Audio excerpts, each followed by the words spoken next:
Here's Messi. Away from 2, 3, 4. Wonderful, wonderful, wonderful. How good is he?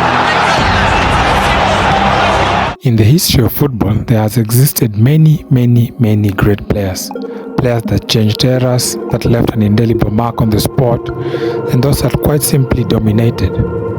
However, not in a single era has there been two mavericks rewriting scripts every week at their peak in the same league like these two. For us to catch a glimpse of how legendary this era was, we will need to take a little detour. Now let's run it back to 2007, May 20th, 2007. AC Milan play Liverpool in the Champions League final, a repeat of the 2005 Istanbul final, Raggy double, to complete their revenge. And after this stunning season with AC Milan, Ricardo Kaká, the boy from Ghana, finally wins the Champions League. In this era of the classic number 10, the Raumdeuter, he embodied what it was to be a silk midfielder with a Midas touch.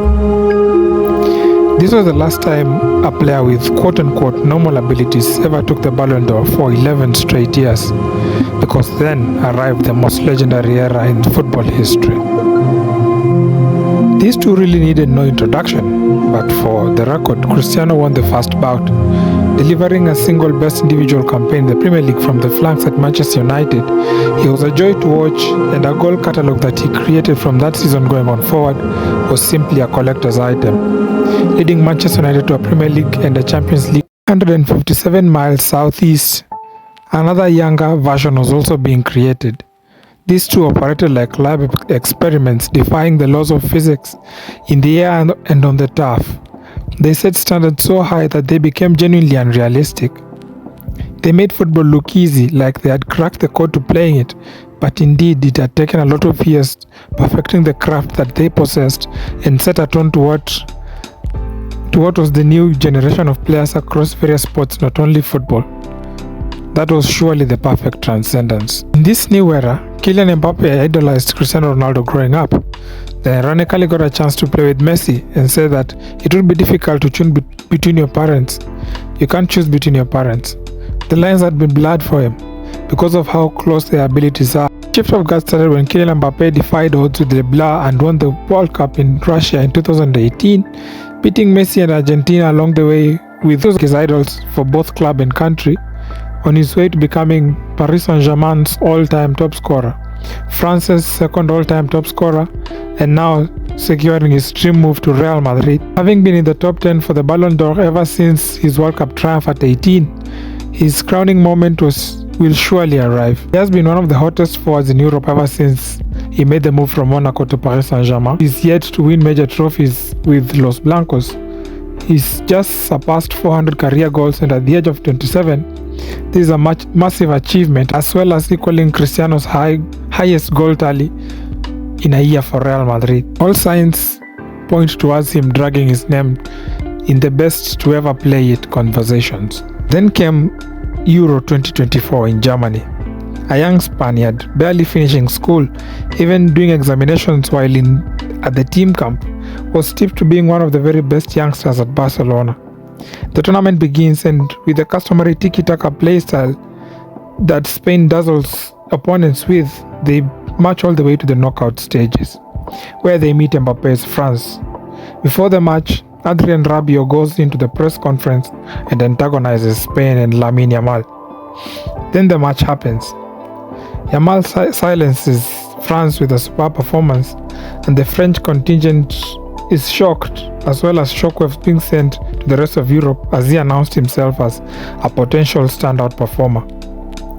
Then they go ahead to meet the host Germany in the semi-final and beat them, setting a final spectacle with the Imperious Three Lions.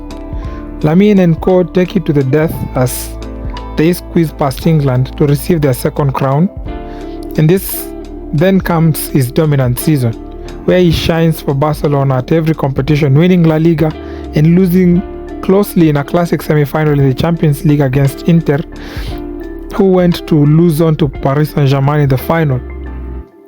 During the season, Lamine produces 18 goals and 22 assists across all competitions, which is an incredible achievement for an 18-year-old, producing tons of dazzling performances along the way. Additionally, he was also recognized as one of the best players of the year with France Football and Globe Soccer.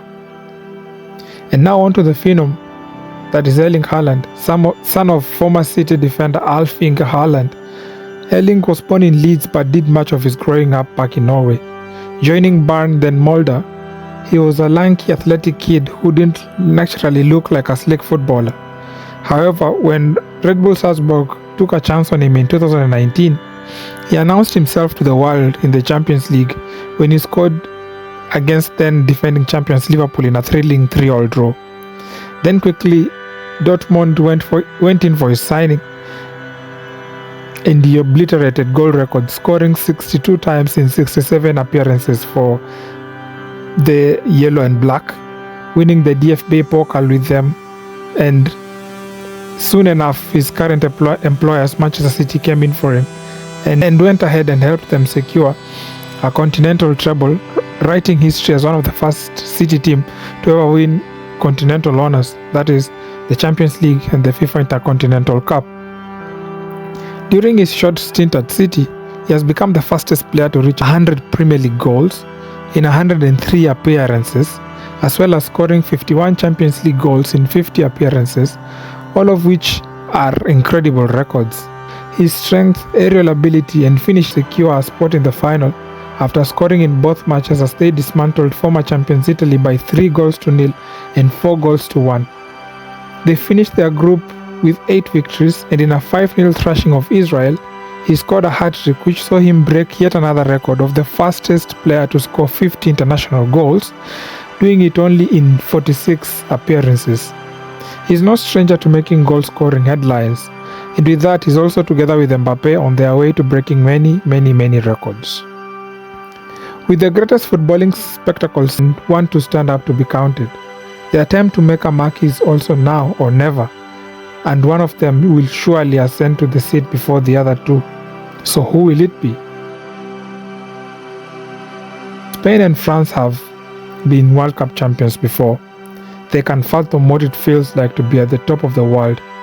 However, Norway has made its return into the big stage for the first time in 28 years. It is a proud moment for the nation to stand shoulder to shoulder with other household names. It will all be done on the pitch, and with new stories awaiting to be written.